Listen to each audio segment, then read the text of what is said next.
당시 공산제, 고대 노예제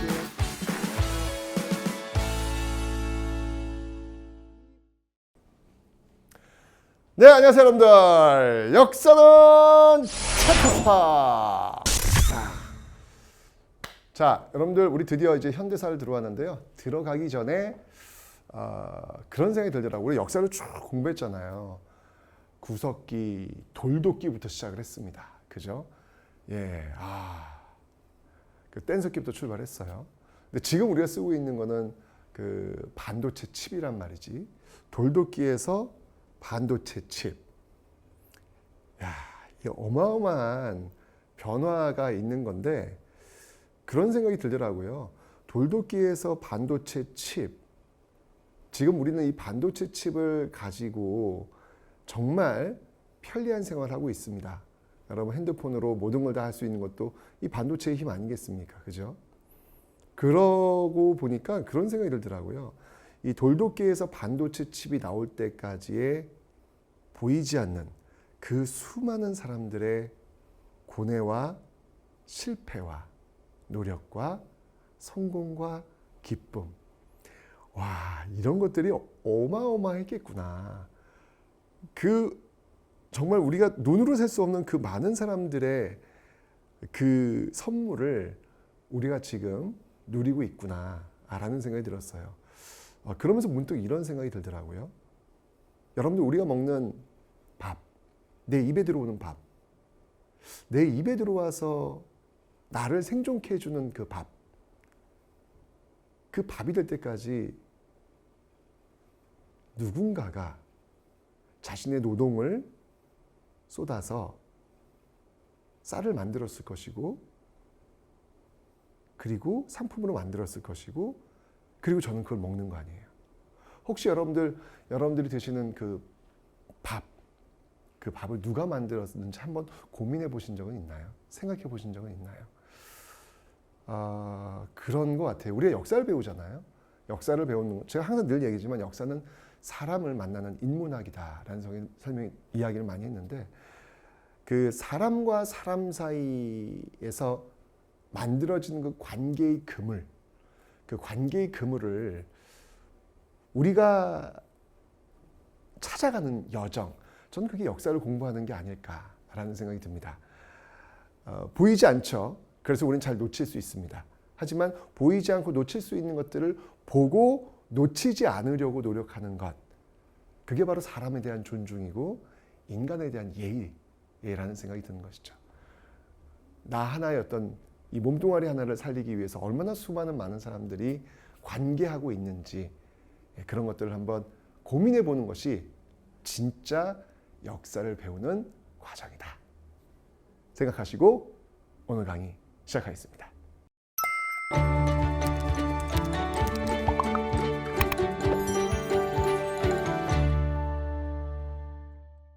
자, 첫 번째 덩어리 바로 이제 대한민국 정부가 수립된 그 과정을 한번 살펴볼 텐데, 광복이 우리의 힘에서 이루어진 것이 아니기 때문에 국제 질서에 의해 가지고 우리는 대한민국 정부 수립까지 올 수밖에 없어요. 그래서 그 과정에 모스크바 3국 외상회의가 있고 미소 공동위원회가 있고 그리고 유엔이 있다. 그렇게 해서 대한민국 정부가 수립되었다. 네, 이 과정을 여러분들이 이해하시면 되겠습니다. 줄거리였습니다. 자, 그럼 이제 그 뼈대를 갖고 이제 살을 좀 붙여보는 거예요. 자, 우선 여러분들 광복 이전에 여러 가지 이제 일본 패망은 이제 거의 기정사실로 됐어요 지금. 예, 더 이상 버틸 수 없는 뭐 거의 다 핵폭격까지 떨어지는 상황이기 때문에 이게 뭐 거의 게임이 끝난 거거든. 그 전에 그 카얄포라고 하죠. 카얄포, 카이로 회담, 얄타 회담, 포츠담 회담이 있는데 이 카이로 회담에서 최초로 우리의 독립이 약속이 됩니다. 이것도 참 대단한 거예요. 예. 왜냐하면 다른 식민지에 대한 언급은 없어. 카이로 회담에서 오직 조선, 한국의 독립만 일단 약속을 합니다. 문서화됐다는 이야기죠. 뭐 물론 단서는 묻지만 그런 것들이 여러분들 이전에 많은 독립운동가들이 싸워왔기 때문에 가능한 거예요. 그런 싸움과 저항이 없었다면 이런 독립 약속은 불가능했겠죠, 여러분들. 비록 우리가 우리 힘으로 독립을 시키지 못했지만 바로 이런 노력들이 있었기에 강대국들도 인지하고 있었다는 이야기예요. 왜? 이 한반도에서 정말 많이 저항이었던 그 모습들이 있었기 때문에 무시할 수가 없는 거예요. 그래서 독립이 약속되었던 첫 번째 회담이 바로 이 카이로 회담이었다. 얄타 회담 같은 경우는 이제 이 제2차 세계대전에 소련이 참전하겠다라는 것을 선언한 것이었죠. 그리고 이제 국내에서는요, 이제 일본 패망이 눈 앞에 다가오니까 여운형을 중심으로 해서 조선 건국 동맹이라는 걸 만들어 준비하는 거예요. 이제 누가 봐도 보여. 일본 망하겠구나. 이게 보이는 거야. 보이니까 이제 준비하자라고 해서 조선 건국 동맹을 지금 준비하고 있는 모습들. 자, 그리고 뭐 잘 알겠지만 중국 충칭에는 대한민국 임시정부도 일본 패망을 지금 준비하고 있는 상황이었습니다. 자, 그러다가 일본이 갑작스럽게 항복선언을 해버려요. 참 일본은 도움이 안 돼. 아니 이런 표현이 맞는지 모르겠어. 이게 좀 더 버티지 뭐야. 아니 그러니까 왜냐면 대한민국 임시정부의 한국 광복군인 OSS 부대랑 왜 그 국내 진공작전 준비한다 그랬잖아요. 그죠? 그러니까 일본이 좀만 더 버텨주면 우리가 미국 OSS 부대와 태극기를 들고 들어오는 거야. 그러니까 미국은 이제 해방군 형태로 들어오겠지. 그렇기 때문에 이 한반도의 질서는 국제 질서가 아닌 우리의 힘으로 움직일 수 있는 거야. 그런데 일본이 그 기회를 우리한테 안 준 거야. 오기도 전에 그냥 항복해버린 거야. 이러면서 자연스럽게 미국과 소련은 점령군의 지위로 넘어갈 수밖에 없는 것이죠. 빨리 항복은 해야 되는데 이 시점에서는 조금만 이게 표현이 맞는지 모르겠습니다. 어쨌건 그런 어떤 상황이 된다는 이야기죠. 그래서 1945년 8월 15일 광복은요. 분단과 함께 다가오게 되더라. 왜냐하면 이 소련이 제2차 세계대전에 참전한다라고 선언하면서 아주 빠르게 만주 지역으로 밀고 내려와요. 그러면서 압록강을 건너서 한반도에 너무나도 빠르게 밀고 내려옵니다. 빠르게 밀고 내려오니까 미국으로서는 너무 빠른데 이거? 이러다가 한반도 전체가 다 소련 넘어가겠는데? 라고 해서 소련한테 제안을 해요. 바로 이 38도 선을 경계로 해서 요 위쪽만 소련이 들어와라 라고 이야기를 한 거죠. 소련이 이걸 받아들입니다. 그래서 38도 선 경계로 해서 소련이 그리고 남쪽인 미국이 그래서 이미 38도선이 광복 이전에 그어진 상태예요. 그러니까 이 광복은 어찌 보면 분단과 함께 동시에 다가왔다. 그러고 보니까 지금 이 순간이 지금까지 연결되고 있는 거잖아. 지금까지. 정말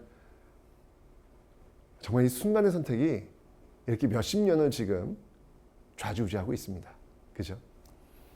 자, 그러는 과정에서 이제 남측에는 미군이 들어왔고 북측에는 소련이 점령군 형태로 들어왔단 말이에요. 자, 들어온 상태에서 그렇다고 우리 독립운동가들은 그냥 그럼 알아서 하세요. 이럴 수는 없잖아.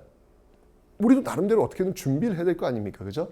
그래서 그 여운형에 의해서 국내에 조선 건국 동맹이라고 광복 이전에 있었던 조직이 있죠. 이 조직이 광복되자마자 바로 이름을 바꿔요.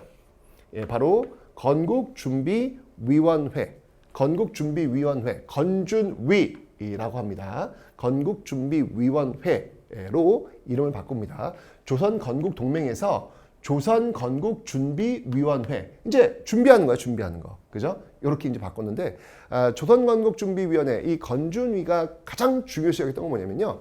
자, 갑자기 지금 일본이 항복하는 바람에 치안의 공백 상태가 벌어진 거예요. 왜냐면 그 이전까지는 어쨌건 간에 일본에 의해서 치안이 유지가 됐잖아. 근데 그 일본이 갑자기 빠져나간 거야. 지켜줄 수 있는 사람이 없는 거야. 치안 유지할 수 있는 사람이 없는 거야. 당연히 그럼 생각해 보세요. 지금 이제까지 치안을 유지하고 있었던 일본이 갑자기 그냥 항복하고 빠져버렸어. 그럼 어떤 일이 벌어질 것 같아? 폭동도 가능할 거 아니에요. 남의 집 들어가가지고 돈 빼앗아 오는 그런 모습도 가능할 거 아니에요. 그죠? 그게 가장 중요한 어떤 위기관리 숙제가 되는 것이죠. 그래서 이 건국준비위원회는요, 이 치안을 가장 우선시 여깁니다. 그런데 우리나라 사람들이 워낙 착해요. 그런 일은 없었습니다. 그런 일은 없었는데 어쨌건 이 치안을 굉장히 중요시 여기고 있었고요. 건준이는 좌우가 합작으로 사회주의와 민족주의 지형이 합작으로 이 건준이도 역시 마찬가지로 여운형 뭐 예를 들면 저 좌라든지 그다음에 이제 또 안재홍이라든지 안재홍. 여기 이제 우를 또 대표하고 있는 어떤 그런 인물들. 이런 인물들이 바로 이렇게 좌우합작의 형태를 지금 띄면서 출발을 시키고 있다라는 것이죠. 자, 그런데 이제 문제가 생겼어요. 이 건준위가 이제 만들어지고 여기서 아예 그냥 나라를 선포해버려요. 조선인민공화국. 여러분 지금 북한은 조선민주주의 인민공화국입니다. 그 북한 아니죠. 지금 민주주의가 빠졌죠. 지금 그냥 조선인민공화국이에요. 여운형이 주도를 해가지고 조선인민공화국을 선포를 합니다. 자, 그런데 이 조선인민공화국 선포를 했는데 나라를 선포한 거예요 지금. 그런데 남측에 들어온 이 미국 있죠. 이 미국이 어떠한 행정 조직도 인정하지 않아요. 어떠한 한국인들이 만든 어떠한 행정 조직도 인정하지 않겠다라고 이야기를 합니다. 당연히 조선인민공화국 부정되고요. 놀랍게도 대한민국 임시정부 역시 부정됩니다. 이거 너무 충격적이죠. 3.1운동의 결과 만들어진 이 대한민국 임시정부가 광복이 됐는데 우리 정부로 인정되지 않는데 인정할 수 없대. 뭐야 이거. 그래가지고 여러분들 대한민국 임시정부의 주석 김구, 그 다음에 부주석 누구죠 여러분들? 김규식. 이 사람들은요 광복됐으면 바로 들어와야 될 거 아니야. 못 들어와요. 한 2달 이후에는 돼야 들어옵니다. 아니 이것도 너무 이상하잖아. 아니 광복됐으면 바로 들어와야 되는데 몇 달 동안 들어오지 못해요. 이유가 있어요. 바로 이런 상황입니다. 미국에서 어떠한 행정조직도 인정하지 않겠다라고 하는 바람에 대한민국 임시정부 주석 김구의 자격으로 못 들어온다는 거예요. 들어오고 싶어? 그러면 그냥 개인 김구로 들어오라는 겁니다. 결국 김구와 김규식은 개인 자격으로 들어오게 됩니다. 그리고 미국이 김구와 김규식 언제 들어오는지도 알려주지도 않아요. 김구는 참 그래서 쓸쓸하게 들어올 수밖에 없는, 물론 나중에 이제 환영 대회를 다시 합니다. 정말 어마어마한 환영 대회를 이제 하게 되는데 들어올 때는 어떤 그런 모습으로 들어온다는 얘기예요. 어떤 심정이었을지 참 가슴이 아픕니다. 자, 다시 한번 얘기지만 이 문제는 전적으로 미국과 소련에 의해서 지금 이 한반도 문제는 결정될 수밖에 없는 객관적 정세라는 거, 이걸 잊지 않으셨으면 좋겠습니다.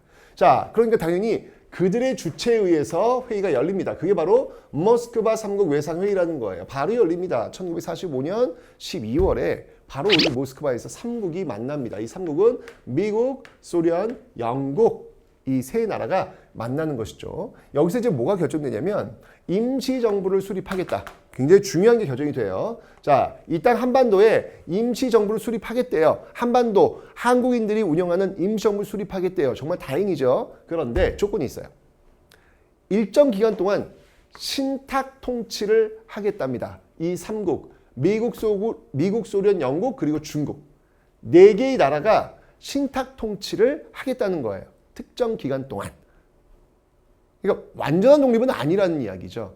임시정부는 세워줄 건데 임시정부를 일단 우리가 통제할게. 신탁 통치라고 하는 건 뭐냐면 이 4나라가 그 임시정부를 통제하겠다는 이야기예요. 그러니까 완전한 자주독립은 아니라는 이야기지. 특정 기간 동안은.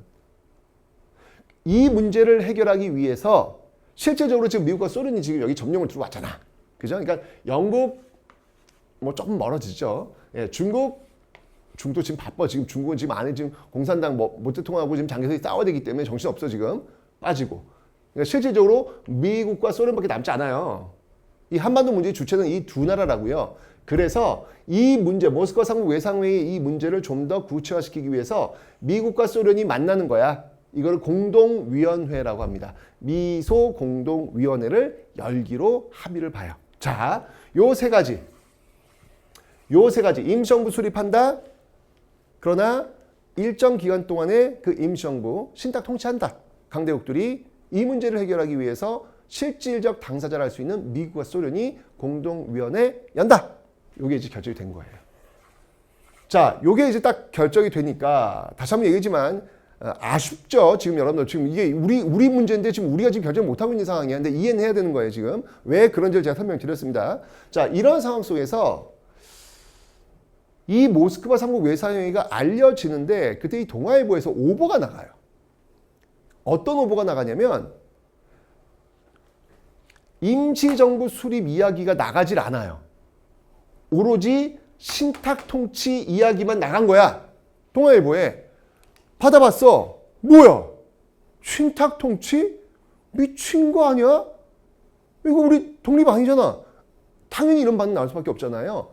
그래서 이 동아일보에서 이 신탁 통치, 모스크바 3국 외상회의는 신탁 통치다라는 게 나갔을 땐 사회주의 세력이라고 할 수 있는 좌나 민족주의 진영이 포함되어 있는 우나 모두 반대합니다.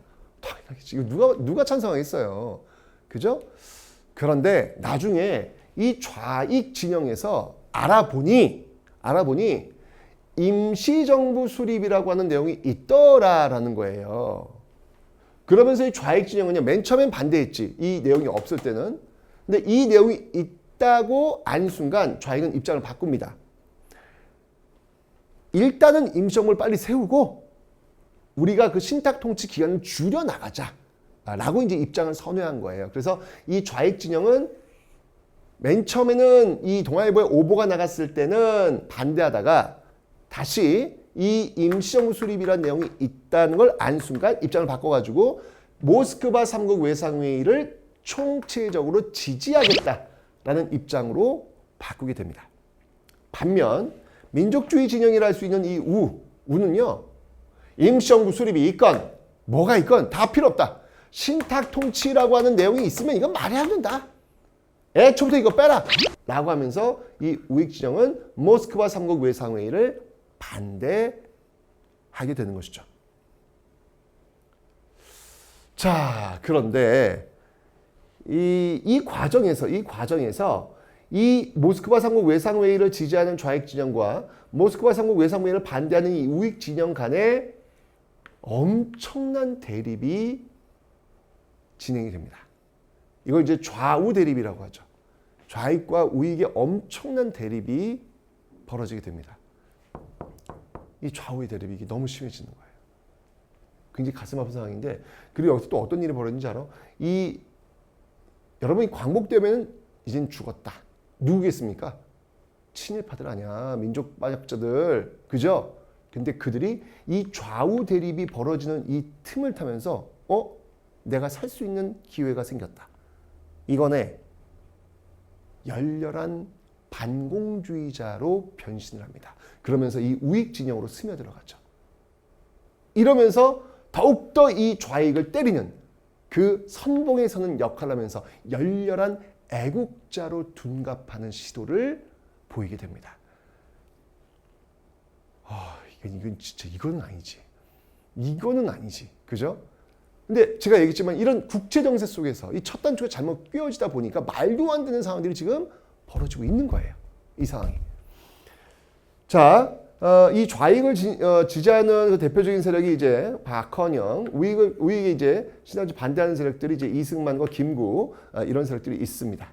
자, 이런 과정 속에서 근데 사실 여러분들 이 좌와 우의 어떤 그런 주장에 의해 가지고 이 모스크바 3국 외상회의를 멈출 수 있을까? 미소공동회의를 멈출 수 있을까? 제가 얘기했잖아요. 그건 불가능하다고요. 이미 국제정세 속에서 점령론 들어온 사람들이 이거 하겠다는데 우리가 어떤 힘으로 막을 방법이 없어요. 그건요. 그냥 가는 거야.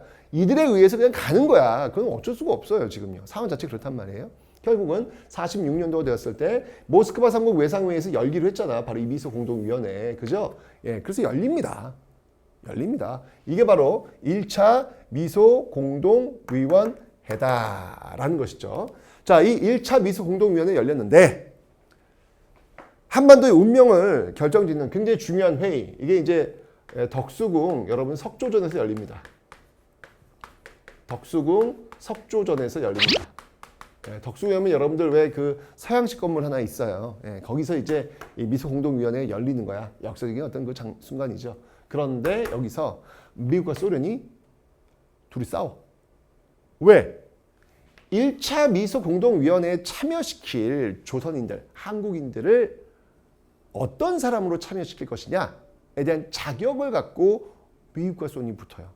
아니, 그러니까 미국과 소련도 지금 일단 한반도에서 자신의 영향력을 확보시키려고 지금 첨예하게 지금 계산기 지금 두드리고 있잖아 지금, 그지?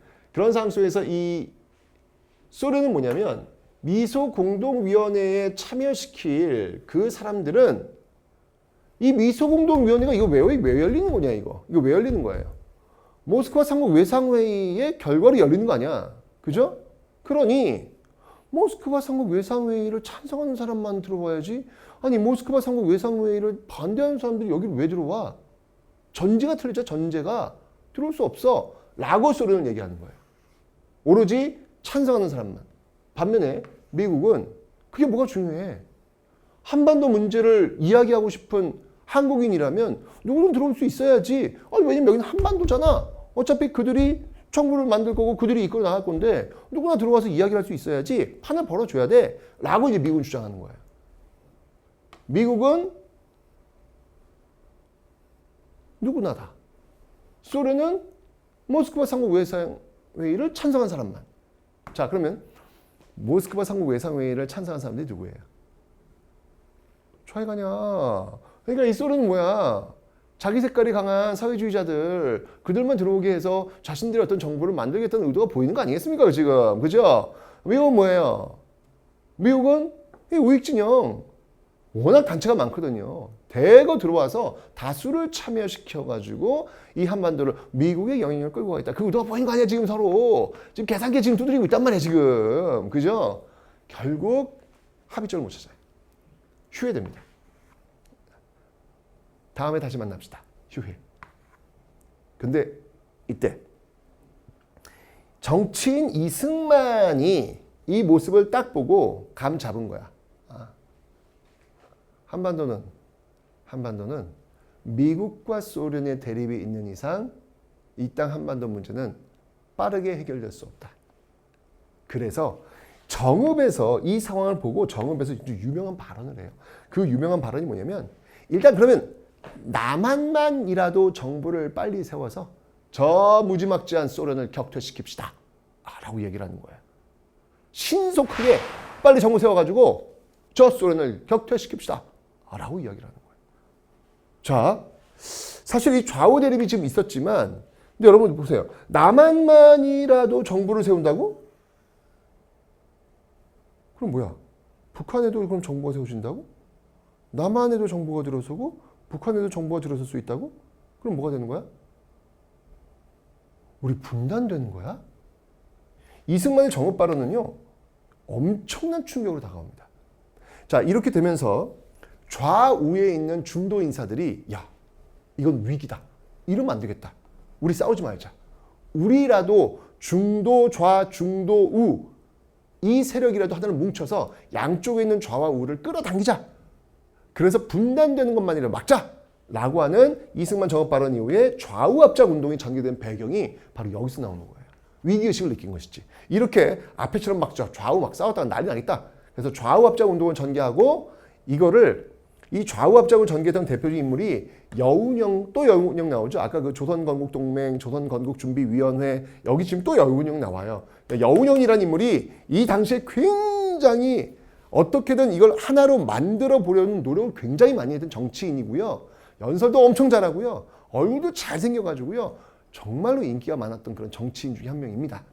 그 여운형은 약간 이 좌측으로 좀 많이 기울어져 있는 인물이고요. 그다음에 우측으로 있는 인물은 누구였냐면 김규식. 누굽니까 김규식이? 예, 3.1운동 때 파리강화회의에 특사로 파견됐던 그런 인물이기도 하고 그다음에 대한민국 임시정부의 부주석을 역임했던 인물이기도 하고 그리고 지금 여기 또 등장하는 거예요. 바로 좌우압작운동의 중도 우를 상징적으로 보여주는 그 김규식, 여운형과 김규식 중심되어가지고 좌우압작운동을 전개합니다. 좌와 우가 지금 이 남쪽에서 한반도에서 막 싸우고 있으니까 미군정도 골치 아픈 거야. 미군정은 지금 또 안정화를 지금 추구해야 되는데 아니 막 좌우 막 싸운단 말이야. 그러니까 미군정도 맨 처음에는요 좌우압작 운동을 전폭적으로 지지해 줍니다. 미군정이 지지를 하는 좌우압작 정부? 이거 되겠는데? 라고 갈빠냈는데 이 좌우압작 운동에 당시의 실세라고 할 수 있는 이 좌측의 박헌영 계열 참여하지 않습니다. 당시 우익을 이끌고 있는 실세를 할 수 있는 이승만, 김구 참여하지 않습니다. 이러면서 좌우합작 운동의 동력을 상실해요. 왜냐면 가장 큰 세력들이 들어와 줘야 그게 이제 굴러갈 거 아니야. 근데 가장 큰 세력들이 안 들어오고 있으니 이게 될 리가 있나. 미군정 혼자만으로는 힘들죠. 결국 미군정도 초기엔 지지했다가 철회합니다. 그리고 그 과정에서 여운형이 암살당합니다. 이 좌우합작 운동 과정 속에서 좌우합작 7원칙이라는 것도 나옵니다. 네, 좌우합작 7원칙. 요 이제 미소공동위원회를 다시 연다. 또는 7.18 차단한다. 임시정부도 인정한다. 이런 어떤 그 내용들을 담고 있는 좌우합작 7원칙도 나왔지만 결국 여운형이 암살되면서 좌우합작 운동은 실패로 돌아갑니다. 자, 근데 이게 더 심각해집니다. 이게 47년도로 넘어가면서 무슨 상황이 세계사적 상황이 벌어지냐면 이 트루먼 독트린이라는 게 나와요. 트루먼 독트린, 미국 대통령이지 않습니까? 트루먼이 뭐냐면 냉전, 소련과 미국 간의 그 냉전의 시작을 알리는 트루먼 독트린이라는 것을 발표하게 됩니다. 뭐야? 지금 이 한반도의 운명은 누구랑 지금 결정하는 거예요. 미국과 소련이 결정하기로 했잖아. 그럴 수밖에 없잖아 지금. 그지? 그런데 그 한반도 운명의 주체인 미국과 소련이 냉전을 시작했대. 전쟁을 시작했대. 총들을 빵빵빵 쏘는 건 열전이라 그래요. 예. 그런데 총성 없는 전쟁, 이걸 냉전이라고 하는 거예요. 이거 전쟁을 시작했다는 거야. 어떻게 된 거야 우리는? 느낌이 안 좋지 않아요 여러분들? 미국과 소련이 지금 본격적으로 싸우기 시작했대. 그들이 회담해가지고 좋은 탈방을 나와야 되는데 싸우기 시작했대. 그럼 우리 어떻게 된 거야? 결국 다시 열린 2차 미소공동위원회 똑같이 그 자격 문제로 결론 안 나요. 아예 그래서 이번엔요 결렬을 선언합니다. 안 해! 그렇지. 이 트루먼 독트린 나오는 이 배경이니까 안 해! 가버린 거예요. 와, 어쩌냐 이거. 점점 이 한반도 문제는 미국으로 지금 빠져들고 있는 거예요. 그죠?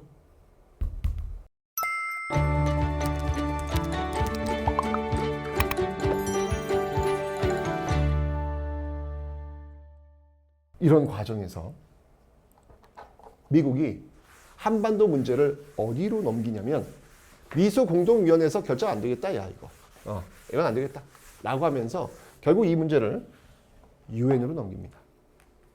미소공동위원회 결렬됐으니까 이 문제를 유엔으로 넘깁니다. 유엔에서 뭐라고 결정했냐면 인구 비례에 의해서 한반도 문제 총선 통해가지고 그들이 대표를 뽑아라. 인구 비례에 의한 총선거.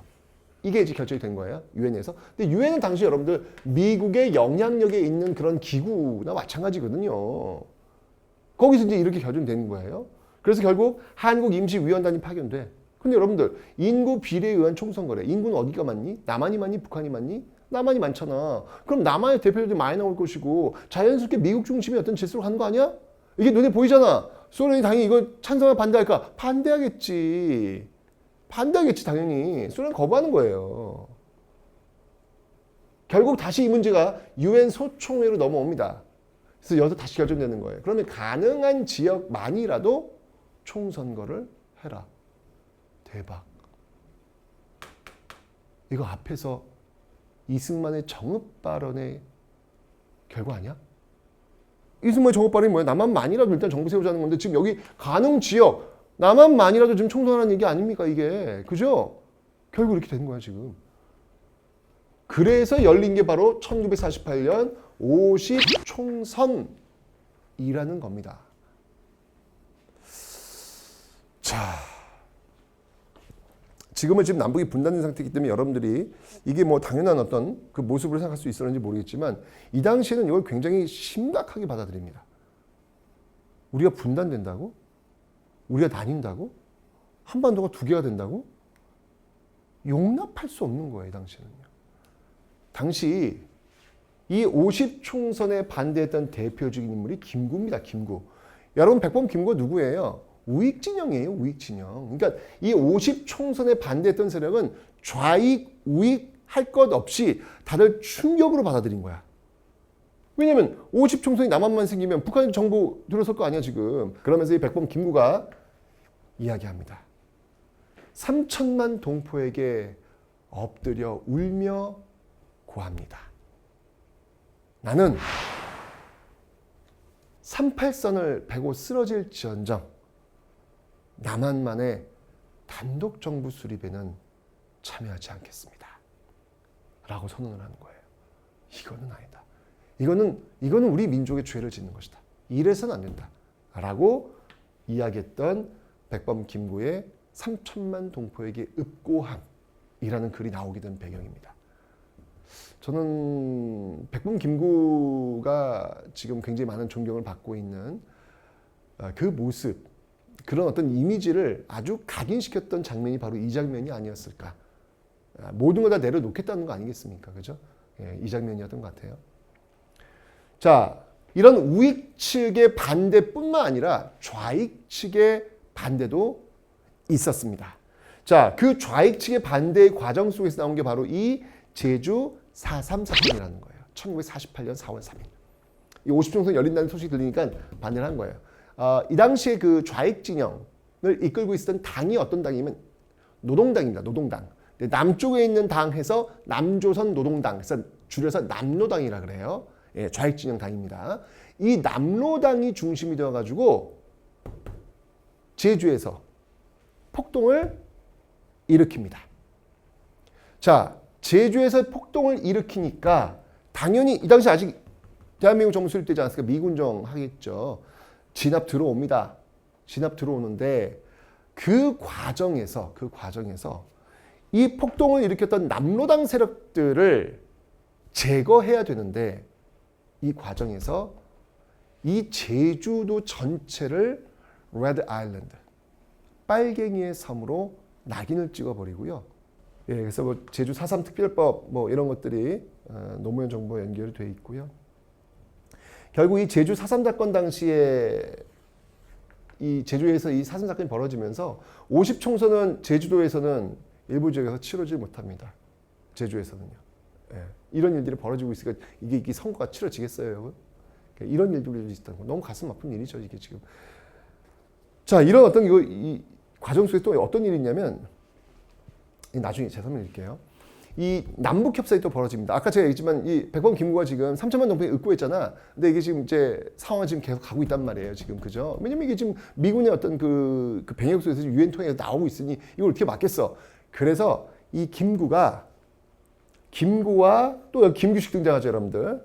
김규식 아까 그 좌우합작 운동에서 있었던 그런 인물이잖아요. 이 김구와 김규식이 김일성을 만나러 갑니다. 김구와 김규식이 김일성을 만나러 갑니다. 그러면서 남북재정당 사회단체 대표 요 연석회의를 하게 되는 것이죠. 거기서 이제 김구와 김규식이 김일성에게 약속을 받아내요. 남한보다 어떤 경우가 있더라도 정부 먼저 출발하지 않겠다라는 약속을 받아내죠. 근데 뭐 사실 이 약속도 김일성의 뭐 어떻게 보면 트릭이에요, 트릭. 이미 북한은 아주 안정적으로 김일성 중심의 정부 수립이 짝짝짝짝짝짝짝 만들어지고 있었거든요. 소련이 그 배후에 있으니까. 그죠? 가슴 아프다. 네, 그래서 이 김구, 김규식 남북 협상을 갔다는 거. 그리고 네 번째 또 뭐가 있냐면요. 여기 네 번째 여수 순천 11구 사건이라고 있어요. 여수 순천 11구 사건. 이게 10월 달이라는 얘기죠. 10월 19일. 이게 무슨 말이냐면 지금 이 제주 4.3 사건은요, 여러분들 이게 금방 이게 종료가 된 게 아니에요. 이 남로당 계열들이 지금 어디로 갔냐면 한라산 쪽으로 갔어요. 한라산 쪽으로 지금 들어갔습니다. 지금 한라산 쪽으로. 참 이게 제주가 참 이게 아름다운 섬 아니겠습니까, 여러분들, 그죠? 근데 그 아름다운 섬 그 거풀을 조금만 벗겨보면 너무 아픈 역사가 너무 많아요. 한라산 쪽으로 들어가서 지금 계속 지금 ING야. ING 상태에서 이제 이승만 정부가 들어옵니다. 8월 15일 이후에 들어와요. 예, 들어오고 지금 여전히 이승만 정부를 반대하는 세력들이 한라산에 있잖아, 지금, 그지? 진압하러 들어간다고요, 본격적으로. 그때 어디에 군인들을 동원하냐면 여수와 순천. 왜냐면 그 당시 제주도가 이 전라도와 연결되어 있었거든요. 전라도에 포함되어 있었거든요. 그러니까 당연히 전라도에 있는 군인들이 들어간다고요. 진압하기 위해서. 그런데 여수와 순천에 있는 그 군인들은 제주 출신이 많아요. 그렇기 때문에. 내가 지금 총 들고 내 가족을 어떻게 쏘냐. 이건 난 못한다. 그리고 또 그런 것들 감정을 이용한 남로당 계열이 또 침투해가지고 이런 걸 또 막 붐을 일으키는 거예요.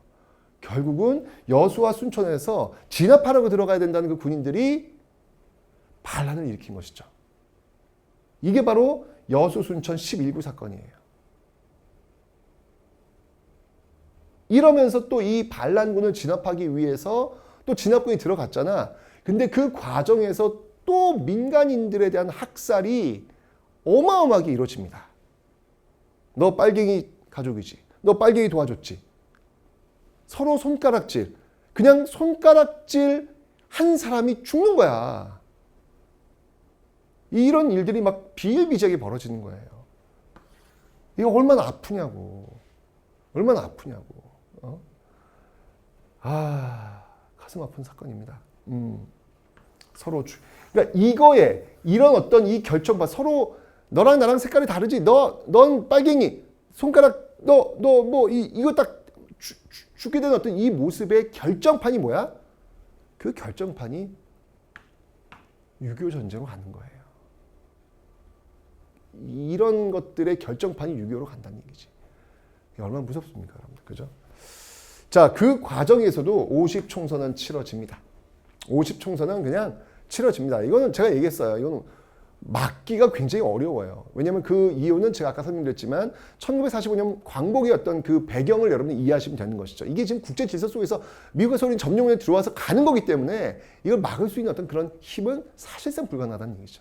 50총선 열립니다. 그런데 이 50총선은 또 의미가 있어요. 뭐냐면 우리나라 최초의 보통선거이자 직접선거이자 평등선거라는 겁니다. 누구나 다 한 표씩 주어지는 거예요. 50총선 여러분들 역사적으로 굉장히 큰 의미가 있는 선거다. 물론 이런 어떤 그 배경들 속에 치러져가지고 정말 혼란한 모습이었지만 그래도 그 역사적 의의는 반감되지 않습니다. 그게 지금까지 연결되고 있는 거니까요. 그죠? 이 50총선, 여러분 총선입니다. 총선이에요. 총선은 누굴 뽑는 거죠? 대선은 대통령을 뽑는 것이고 총선은 국회의원을 뽑는 거죠. 근데 왜 국회의원을 먼저 뽑아야 될까? 지금 나라를 세워야 될 거 아니야. 그럼 뭐가 있어야 돼? 헌법이 있어야 될 거 아니야. 헌법이 있어야 나라를 세울 거 아니에요. 그죠? 헌법 누가 만드는데? 국회의원들이 만들 거 아니야. 그러니까 당연히 총선을 먼저 치르는 거야. 국회의원이 뽑혔어? 그 국회의원들이 이제 만든 헌법. 그게 바로 그 유명한 제헌헌법이라는 겁니다. 이 제헌헌법의 내용은 대통령을 국회에서 뽑는 간선제. 대통령을 국회에서, 지금 여러분 대통령 누가 뽑아요? 국민이 직접 뽑죠? 아니요. 이 당시 제헌헌법은 국민이 국회의원들을 뽑고 그 국회의원들이 대통령을 뽑는 이런 간접선거의 어떤 방식으로 이루어지게 됩니다. 예, 역사적인 순간이죠. 예, 그러면서 이 제헌헌법에 의해서 드디어 대한민국 정부가 수립이 되었던 겁니다. 자, 이 대한민국 정부가 수립되자마자 바로 그냥 북한에서도요. 뒤를 이어서 조선민주주의 인민공화국이 들어서게 됩니다. 결국 남과 북으로 분단이 된 겁니다.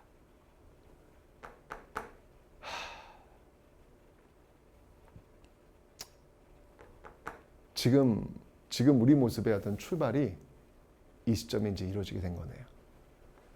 가슴 아픈 순간인데. 자, 뭐 북한 이제 빼고. 자, 우리 봅시다. 대한민국 정부 수립. 이 대한민국이 이제 이 당시 해야 될 가장 큰 두 가지 숙제가 있었어요. 그게 뭐냐면 이제까지 미뤄두었던. 아니, 여러분 제가 얘기했잖아요. 1945년 8월 15일 광복됐어. 그럼 당연히 역사의 죄를 받아야 될 사람들이 있죠. 누굽니까? 친일파들, 민족 반역자들, 나라 팔아먹는데 앞장섰던, 일제에 협력하면서, 일제에 비행기 바쳐가면서, 일제에 글 써가면서 조선의 청춘들을 죽음에 내몰았던 그 친일파들 벌 받아야죠. 그게 역사의 정의가 세워지는 겁니다. 왜? 그들이 벌을 안 받으면 나중에 또 이런 일이 벌어졌을 때 역사를 두려워하지 않아요. 뭐 그때도 뭐 그랬는데 뭐 지금도 뭐 내가 굳이 이러면서 또 나라를 팔아먹을 사람들이 줄을 설 수밖에 없는 상황이 벌어지는 것이죠. 그러면 벌 받는다 라고 하는 당연한 상식을 세워두는 것. 이건 너무 중요한 겁니다. 이건 정의를 세우는 일이에요. 그런데 광복되고 나서 우리가 우리의 힘으로 했으면 이거 바로 들어갔는데 제가 얘기했잖아요. 이게 안 됐다고요. 국제관계 속에서 미국과 소련이 들어와 점령 운영 들어왔기 때문에 그들은 관심이 없어. 친일파가 뭔데? 그냥 그들은 빨리 이 전국이 안정되는 거, 너희들 그 일제감정 때 뭐 일 좀 해봤다며, 일로 와봐, 나 좀 도와봐. 이런 식으로 나온다고요. 그러니까 계속 미뤄진 거야. 드디어 이제 대한민국이 들어왔어. 그럼 뭐 해야 돼? 벌 줘야지. 그래서 만든 게 바로 이 재헌헌법, 이 재헌국회, 이 재헌국회. 여기서 이제 헌법 또는 뭐 이런 걸 동원해가지고 이제 만든 거예요, 이제 이게. 그래서 반민족 행위자 처벌 특별위원회. 반민특위라고 합니다. 이 반민특위를 만들어가지고 친일파들을 불러들이기 시작을 했던 것이죠. 그때 끌려왔던 대표적인 인물들, 이광수, 춘원 이광수. 그가 그런 얘기를 합니다. 법정에서 나는 일본이 망할 줄 몰랐다. 야, 그래도 6당 최남선 끌려와요. 최남선은 민족 앞에 사과합니다. 네. 근데 이광선 끝까지 난 일본이 망할 줄 몰랐다. 이런 비겁한 변명을 하게 되죠. 그리고 화신백화점 사장 박흥식, 일본에 비행기 받치면서 잘 먹고 잘 살았던 어떤 그 사람들 다 끌려 들어옵니다. 벌 받아야죠. 그리고 기록해 둬야죠. 그런데 국회 프락치 사건이라는 게 벌어집니다. 프락치는 뭐냐면 간첩이라고 생각하시면 돼요. 국회에 빨갱이가 있다는 거예요. 간첩이 있다는 거예요. 그들을 잡아들이네. 그런데 그들이 이 반민특위 위원들이야. 뭔가 냄새나지 않습니까, 여러분들? 당시 이 이승만 정부는요, 이 반민특위에 대해서 굉장히 비협조적이에요. 왜냐하면 이 반민특위가 열리면서 이승만 정부를 구성하고 있는 뭐 장관이나 뭐 경찰이나 이런 사람들이 막 줄줄 끌려가는 거야, 지금. 일제 부역했다는 이유로. 이승만 정부 입장에서는 아니 지금 나라가 지금 세워지고 지금 북한과 지금 이게 지금 막 지금 대립하고 있는 상황인데 안정화를 이루지 못하는 거예요, 지금요. 그래서 이승만 정부는 이건 아니지 않나. 일단은 대한민국 정부가 좀 출발했으니 대한민국 정부의 좀 토대를 좀 단단히 다진 다음에 하자. 이게 너무한 거 아니냐? 이런 어떤 그 분위기가 있었다고요. 그런 과정 속에서 국회 프락치 사건이 벌어졌다. 뭔가 좀 여러분 냄새 나죠? 그리고 경찰들이 습격을 합니다. 경찰들이 반민특위를 습격합니다. 이게 무슨 일입니까? 경찰들이 반민특위를 습격한다고? 이 말이 됩니까, 여러분들? 그러면서 결국은요, 공소시효를 축소해가지고 친일파 처단을 안 합니다. 그 다음에 농지개혁. 이 농지개혁은 뭐냐면 토지를 나눠주는 것이죠. 이 농지개혁은 이승만 정부에서 나름 성공을 합니다. 땅 없는 사람들에게 토지를 나눠주는 거예요. 이 방법에 대해서는 제가 경제 파트 가면 다시 설명을 드릴 겁니다. 어쨌건 이 반민특위와 농지개혁 이 두 가지를 이행했다라는 거.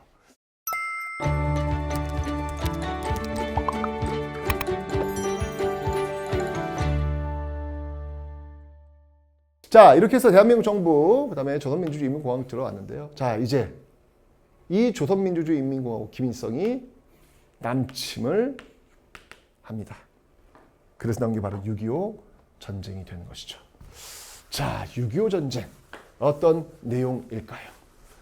자, 6.25 전쟁은 여러분들 이 흐름을 좀 기억하셔야 됩니다. 시험에 나오니까요. 잘 봐주세요. 자, 소련과 중국의 지원을 끌어냅니다. 북한은 말이죠. 예.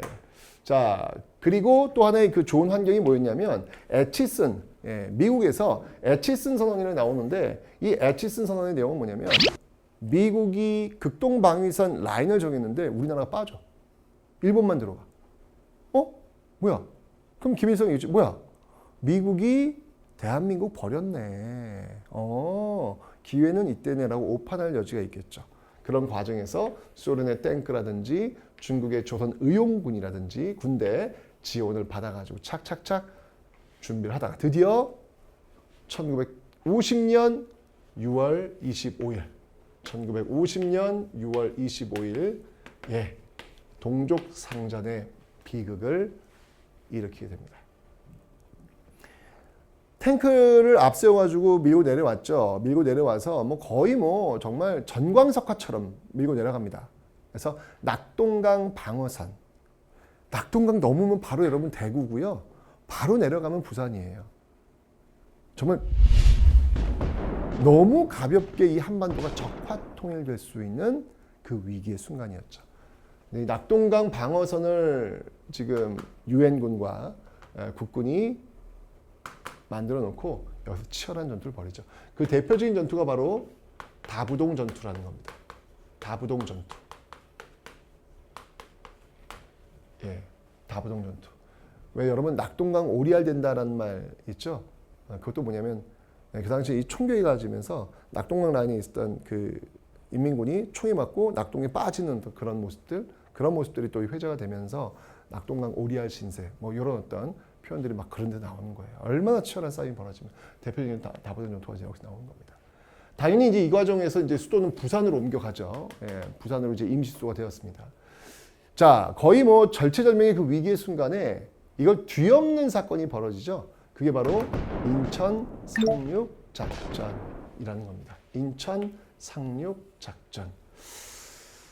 메가더가 중심이 됐던 이 인천 상륙 작전. 근데 여러분 이 인천 상륙 작전을 전개시키기 위해서 정반대 동해안 쪽에서 이 장사리라고 하죠. 장사리 이쪽에서 학도병들이 중심이 되어 가지고 이 동해안으로 이제 그 북한의 인민군 그 기지를 침투하는 그 작전이 수행이 됩니다. 그러니까 시선을 이쪽으로 완전 동해안 쪽으로 돌리기 위해서, 그러니까 인천 상륙 작전을 전개시키기 위해서 완전히 동해안 쪽에서 이와 같은 어떤 그 작전을 전개했던 것이죠. 그때 이 학도병들이 정말 많이 죽었어요. 자, 어쨌건 이 인천 상륙 작전은 성공을 했고요. 자, 다시 이제 국군들이 유엔군과 함께 북쪽으로 올라갑니다. 압록강까지 올라가잖아요. 그죠? 압록강까지 올라가는데 이제 통일이 이루어지는 줄 알았는데 여기에 이제 중국군이 개입을 합니다. 중국군이 개입을 하면서 다시 이 인해 전술을 밀고 내려오잖아요. 급하게 철수를 하는데 육지로 철수할 수 있는 시간은 너무 부족한 거야. 배를 타고 바로 내려와야 되겠어. 그래서 이루어진 게 바로 이 흥남철수. 이 흥남철수의 과정 속에서 여러분들 알고 있죠? 메러딕 빅토리오. 메러딕 빅토리오. 크리스마스의 기적이라고 하죠. 2월 15일부터, 12월 15일부터 12월 25일 그 사이 크리스마스 끼어 있습니다. 그 사이에 이제 벌어지는 건데 원래 철수라고 하는 건 여러분들 군대 철수를 얘기하는 겁니다. 근데 이때 이 군인들이 민간인 10만 명을 데리고 같이 내려와요. 아, 대단하죠, 여러분들. 있을 수 없는 일이 벌어진 겁니다. 네. 그러면서 이제 철수를 했고요. 결국 서울을 뺏겨요. 그게 바로 1950년 1월 4일입니다. 그래서 이걸 일사후퇴라고 하는 거예요. 다시 서울을 뺏긴 거예요. 근데 이 과정 속에서 이걸 좀 막아내기 위해서 이 국민방위군이라는 걸 조직을 합니다. 국민방위군. 근데 이 국민방위군 사건이라고 하는데, 그러니까 지금 이 인민군 막 밀고 내려오니까 어떻게든 막아내려고 막 긁어 모은 거예요. 근데 사람만 모은다고 되는 게 아니잖아. 군수물자 줘야 될 거 아니야. 먹을 것도 줘야 되고, 뭐 총도 줘야 되고 옷도 줘야 될 거 아니야. 그런데 이 군대의 총체적 부패 속에서 이 군수물자가 보급이 안 되는 거예요. 이 국민방위군 이 사람들 한 50만 모아놨거든요. 근데 이동을 하는데 어떤 군수물자도 보급이 안 되는 거야. 그래서 이 추운 겨울 아닙니까 지금 이 겨울에 그냥 이동을 해요. 이동을 하다 어떤 일이 벌어져? 굶어 죽고 얼어 죽고. 이야, 뭐 말도 안 되는 사건이 벌어집니다 이게. 국민방위 사건도 이때 벌어지고요. 자, 그러면 다시 이제 38선 경계를 해서 또 공방이 이어지다가 소련이 휴전을 진행합니다. 그만, 야, 이제 뭐 핵폭탄 떨어진다는 얘기가 나오니까 이제 그만. 결국 정전회담이 이루어지고 있죠. 첫 번째 정전회담은요, 개성에서 이루어집니다. 아우, 이때도 대단했어요. 무슨 뭐, 정전회담 하는데 유엔군하고 북한군하고 뭐 의자 높이 때문에 싸우기도 하고, 의자가 향하는 곳, 남쪽을 향한 뭐, 정말 이게 너무 유치찬란한 또 그런 모습들. 예, 그런 모습들이 이제 이루어지고 있습니다. 자, 그런데 이제 이승만 정부는요, 왜 정전을 해? 왜 휴전을 해? 끝까지 싸워야지. 이왕 시작한 거 끝을 봐야지. 라고 하면서 이 정전협정을 하고 있는, 왜냐면 여기는 이제 우리 정부가 여긴 들어가지 않습니다. 왜냐면 모든 군사권을 유엔에 넘긴 상태이기 때문에 여긴 들어가질 않아요. 그러면서 이제 이렇게 반대를 하는 거예요. 그래서 반공포로를 석방합니다. 이거 왜 했냐면 지금 소련 측 지금 그 소련 측에서도 포로가 있을 것이고 그다음에 북측에서 포로가 있을 거고 남측에서 포로가 있을 거 아니야. 이 포로를 교환하는 게 이제 굉장히 큰 중요한. 이제 왜냐면 싸움을 끝내야 되니까 포로들을 서로 안전하게 교환해야 될 거 아니에요. 굉장히 중요한 어떤 그런 문제란 말이지. 그래서 그것 때문에 지금 사실은 이 휴전이 굉장히 길어지고 있어요, 지금요. 어떻게 이 포로를 이제 송환할 것이냐. 근데 그 과정에 포로를 바로 풀어준 거야. 나는 공산당이 싫어요. 라는 포로들은 다 풀어준 거야. 단독으로, 이승만 정부 단독으로. 지금 미국과 소련이 지금 정전협정, 지금 포로 지금 회담하고 있는데 미국이 난리가 났죠. 이승만 이거 죽여라. 암살시키자. 라는 이야기가 있을 정도로 아주 심각한 어떤 그런 문제가 발생을 한 거죠. 그러니까 이승만 정부는 지금 배수준을 친 거예요. 이렇게까지 포로를 석방, 극단적 방법을 선택하면서 정전협정을 이제 막아내려고 지금 했던 것이죠. 결국은 미국이 사실 이승만 빼고 대안이 없거든. 미국으로서는. What do you want? 너 뭘 원하니? 그때 이제 이승만 정부가 두 개를 요구하죠. 전쟁 끝나더라도 미국은 여기 남아있어라. 전쟁 끝나더라도 우리 경제 원조해달라. 이 두 가지. 이거 지켜주면은 더 이상 스트라이크는 안 일으키겠다. 그래가지고 결국 오케이 해가지고 정전협정이 이루어지게 되는 것이죠. 그러면서 DMZ 비무장지대가 설정이 되어서 지금까지 이어지고 있는 겁니다. 전쟁 끝나자마자 바로 이제 아까 약속했던 그 한미 상호 방위 조약, 지금 우리나라에 미군이 있는 그 출발이 바로 여기서부터 나오게 되는 것이죠. 이게 바로 이제 6.25 전쟁의 흐름이었습니다. 여러분들, 우리가 이 1945년 8월 15일부터 1953년 7월 27일 이 전쟁의 어떤 그 과정까지 한번 쭉 한번 살펴봤는데요. 민주주의란 인간에 대한 예의와 존중이 갖춰질 때 그 민주주의는 더욱더 건강해진다는 사실. 한번 우리가 이 해방공화에서 배워야 될 교훈이 아닐까라는 생각이 들면서 오늘 강의 마치도록 하겠습니다.